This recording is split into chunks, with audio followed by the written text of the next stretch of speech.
Hello student, তোমরা যারা ক্যালকাটা ইউনিভার্সিটির আন্ডারে থার্ড সেমিস্টারের ছাত্রছাত্রী আছো এবং তোমাদের ইতিহাস সাবজেক্টটা পাস কোর্সে আছে, তোমাদের জন্য আজকের ক্লাসটা খুবই গুরুত্বপূর্ণ।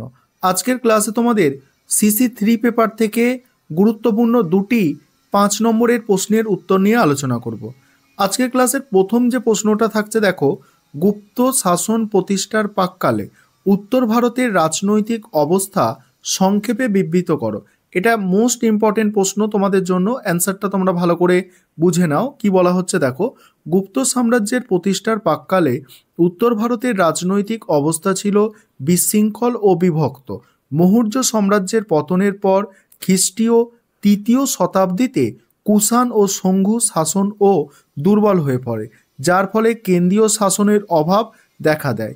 এই সময় অঞ্চলটি ক্ষুদ্র ক্ষুদ্র রাজ্য ও সামন্ত প্রভুদের মধ্যে বিভক্ত হয়ে পড়ে, যা রাজনৈতিক স্থিতিশীলতার অভাব সৃষ্টি করে। আর এই রাজনৈতিক শূন্যতার মধ্যে গুপ্ত বংশের উত্থান ঘটে।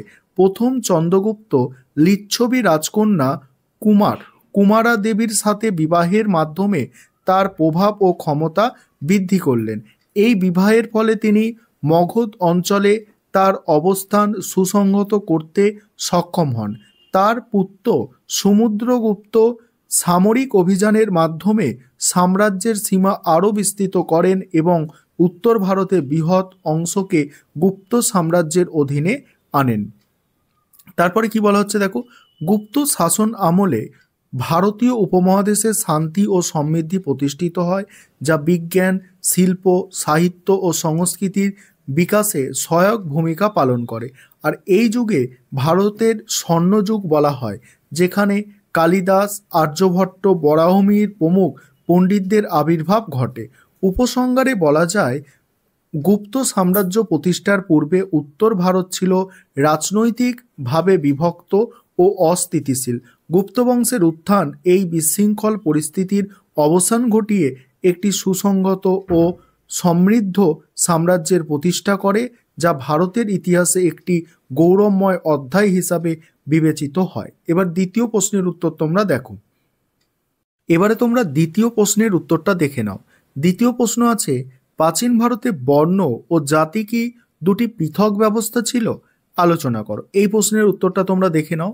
তার আগে যে বিষয়টা তোমাদের বলার আছে, তোমাদের জন্য অনলাইন কোচিং ক্লাস চলছে। তোমরা যদি কেউ পেড ব্যাচে অ্যাডমিশন নিতে চাও বা স্টাডি মেটেরিয়াল পারচেস করতে চাও, নিচে যে নম্বরটা দেখতে পাচ্ছ এই নম্বরে যোগাযোগ করতে পারো। এই প্রশ্নের উত্তরটা এবারে দেখো, প্রাচীন ভারতে বর্ণ এবং জাতি দুটি পৃথক সামাজিক ব্যবস্থা হিসাবে বিবেচিত হতো। বর্ণ শব্দটি মূলত 4টি প্রধান শ্রেণীকে নির্দেশ করে: ব্রাহ্মণ, ক্ষত্রিয়, বৈশ্য এবং শূদ্র। এই শ্রেণীবিন্যাসটি বৈদিক যুগে উদ্ভূত হয়েছিল এবং সমাজের ধর্মীয় ও পেশাগত ভিত্তিতে বিভাজনকে প্রতিফলিত করত। প্রত্যেক বর্ণের নির্দিষ্ট ধর্মীয় ও সামাজিক কর্তব্য নির্ধারিত ছিল, যা সমাজের স্থিতিশীলতা ও ক্রমবিকাশে সহায়ক ছিল। অন্যদিকে জাতি শব্দটি সমাজের আরও সূক্ষ্ম বিভাজনকে নির্দেশ করে, যা প্রধানত পেশা, অঞ্চল এবং বংশগতির ভিত্তিতে নির্ধারিত হয়। জাতি ব্যবস্থায় অসংখ্য গোষ্ঠী ছিল এবং প্রতিটি গোষ্ঠীর নিজস্ব নিয়ম, রীতিনীতি ও প্রথা ছিল। যদিও বর্ণব্যবস্থা সংখ্যায় সীমিত ছিল, জাতি ব্যবস্থা ছিল বহুবিধ ও জটিল। বর্ণ ব্যবস্থা ছিল শ্রেণীবাচক আর জাতি ব্যবস্থা ছিল পেশা ও বৃত্তিধারী জনগোষ্ঠীর ভিত্তিতে। সময়ের সাথে সাথে, বিশেষ করে মুঘল যুগের পতন এবং ব্রিটিশ ঔপনিবেশিক শাসনের সময় বর্ণ ও জাতি ব্যবস্থার মধ্যে পার্থক্য আরও জটিল হয়ে ওঠে। ব্রিটিশ শাসন আমলে প্রশাসনিক সুবিধার জন্য সমাজকে বর্ণ ও জাতিভিত্তিক শ্রেণীবিন্যাসে বিভক্ত করা হয়, যা পরবর্তীতে সামাজিক ও অর্থনৈতিক বৈষম্যকে বাড়িয়ে তোলে।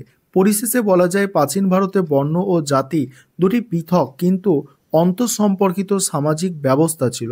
বর্ণ ব্যবস্থা ছিল বৃহত্তর শ্রেণীবিন্যাস, যা ধর্মীয় ও পেশাগত ভিত্তিতে নির্ধারিত হতো, এবং জাতি ব্যবস্থা ছিল আরও সূক্ষ্ম বিভাজন, যা পেশা ও অঞ্চল ও বংশগতির ভিত্তিতে গঠিত।